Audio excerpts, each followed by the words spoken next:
It is over in Golden State. The Warriors bounced back from the 35-point drubbing by Dallas last night. Beat Detroit by 7. Game was in hand for, I'd say, most of the night for the Warriors, who led by as many as 21 points. They shoot 61% on the night and get 50 out of their backcourt of Klay Thompson and Steph Curry. And so the Warriors now improved to 9-7 since the All-Star break. More importantly, in terms of the standings, although frankly, I don't think they care.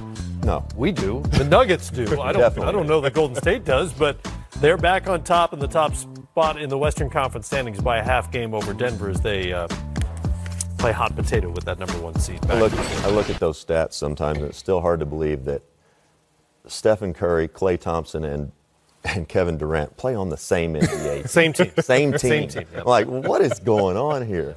It is kind of beautiful, though. Dude. When they're playing well, when they're playing well and Steph's back, very workmanlike tonight. Right. They break the rules of everything we've grown up to know. And that was that, when you win a championship, everyone had a great summer. You work hard. You do all the little things. There's something special. You bring it every single night. The Warriors are good enough to play around with the game of basketball. They can come out and lay an egg, lackluster effort, and then come back and blow out a team like the Pistons, which is a good team, a good NBA team, by 20 points, and then limp into the playoffs, laugh and joke, and win the NBA Finals.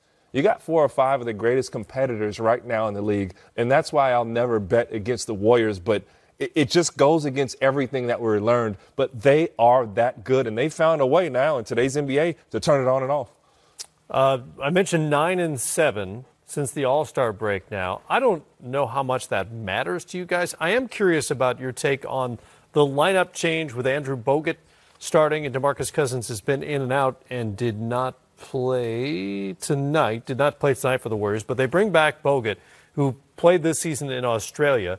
He looks like he's in much better shape than when we last saw him. He's healthy again, but just in terms of tone setting, which was kind of his job defensively in his previous go-around with the Warriors, what does that mean down the stretch and into the postseason? From the center standpoint, I'll say the big red flag for the Warriors to me was rim protection and pick-and-roll defense. And that's what Bogut is probably, I wouldn't say the best in the league, but he can hold his own on that end of the floor. I think he was the Defensive Player of the Year over in Australia, and we saw what he's done in the NBA. DeMarcus Cousins, while working his way back into injury, the offense is there, his will to win is there, but defensively, guys and teams and these speedy guards in the NBA can go right at him. So what Bogut does is he mixes it up a little bit, adds some depth to a very thin roster up front on the boards, and now there's a defensive factor. And Boogie comes off the bench free, saying, hey, Boogie, just go score the basketball. And Boogie's a willing passer, but, on that lineup, I like him off the bench.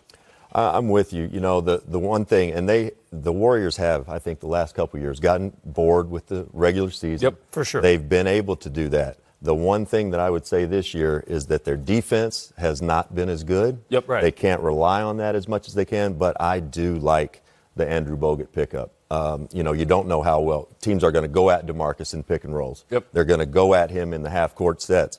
You've got Andrew Bogut. It gives you a different look, not only defensively, but offensively. He's such a willing passer, and he just wants to set screens. He's not trying to score, and that will really help them when they need to get their shooters going. And something different from Golden State is their bench. They don't have a bench. Yeah. They are like they've struggling. had Not like they've had. No. I mean, Iguodala still has one of the best net ratings in the league, and he's still vital off that bench. But there's no Leandro Barbosa. Right. Nope. And Sean is not like Sean was Even a Nick couple Young of years or, ago, but one of still those a good guys. player. Yeah. Well, we'll find out soon enough if it all works for Golden State.